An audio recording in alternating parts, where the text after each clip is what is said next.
కన్నుల ముందు కదిలే కంచుకోటలు, మిరుమిట్లు గొలిపే బంగారు సింహాసనాలు, అడుగడుగునా సాగిలపడే సేవకులు, ఇవన్నీ ఉన్నా ఆ పరమాత్మ మనసు మాత్రం ఒక చిన్న గుడిసెవైపే మొగ్గు చూపింది. ఎందుకో తెలుసా? భగవంతుడు మీ దగ్గర ఉన్న ధనరాశులను చూడడు, మీ అంతరంగంలోని స్వచ్ఛమైన భక్తిని మాత్రమే చూస్తాడు.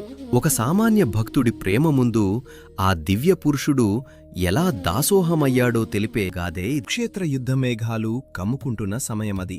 అటు పాండవులు ఇటు కౌరవులు సమరానికి సిద్ధమవుతున్నారు. ఆ క్లిష్ట సమయంలో శాంతి కోసం రాయబారిగా శ్రీకృష్ణ పరమాత్మ హస్తినాపురంలో అడుగుపెట్టాడు. లోకరక్షకుడు వస్తున్నాడని తెలిసి దుర్యోధనుడు అహంకారంతో భారీ ఏర్పాట్లు చేశాడు. రత్నఖచితమైన భవనాలు, షడ్రుచులు కలిగిన విందు భోజనాలు సిద్ధం చేయించాడు. తన వైభవాన్ని చూసి కృష్ణుడు ముగ్ధుడైపోవాలని ఆశపడ్డాడు. కాని ఆ నల్లనయ్య నవ్వుతూ, దుర్యోధన, నీ విందులు నా ఆకల్ని తీర్చవు. నేను నా భక్తుడి ఇంటికి వెళ్తున్నాను అని చెప్పి రాజభవనాన్ని వీడి బయల్దేరాడు. కృష్ణుడు నేరుగా వెళ్ళింది ఎక్కడికో తెలుసా?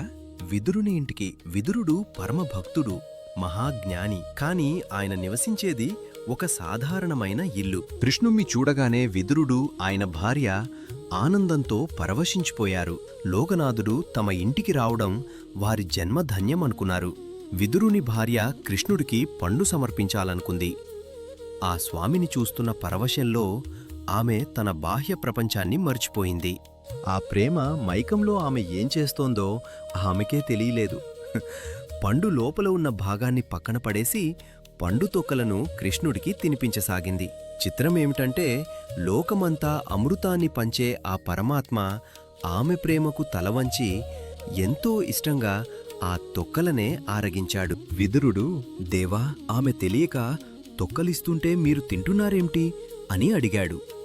అప్పుడు కృష్ణుడు నవ్వుతూ, విదురా, ఇందులో పండు తొక్కల రుచిలేదు. మీ హృదయంలోని నిష్కల్మషమైన ప్రేమ రుచి ఉంది. అహంకారంతో ఇచ్చే విందు భోజనం కంటే ఆత్మీయతతో ఇచ్చే ఎండుటాకైనా నాకు పరమాన్నంతో సమానం అని పలికాడు. అక్కడ రాజప్రాసాదాలు వెలవెలబోయాయి. ఒక చిన్న ఇల్లు మాత్రం దైవ సన్నిధిగా వెలిగిపోయింది. మన ఇల్లు ఎంత పెద్దది అన్నది ముఖ్యం కాదు, మన మనసు ఎంత విశాలమైనది అన్నదే ముఖ్యం. ఈ పటాల కంటే మీ మనసులో దేవుని పట్ల భక్తి ఉంటే ఆ స్వామి మీ వెంటే ఉంటాడు. సాదాసీదా జీవితం మనల్ని దైవానికి దగ్గర చేస్తుంది. అహంకారాన్ని వదిలి అనురాగంతో జీవిద్దాం. ఆ పరమాత్మ ఆశీస్సులు పొందుదాం.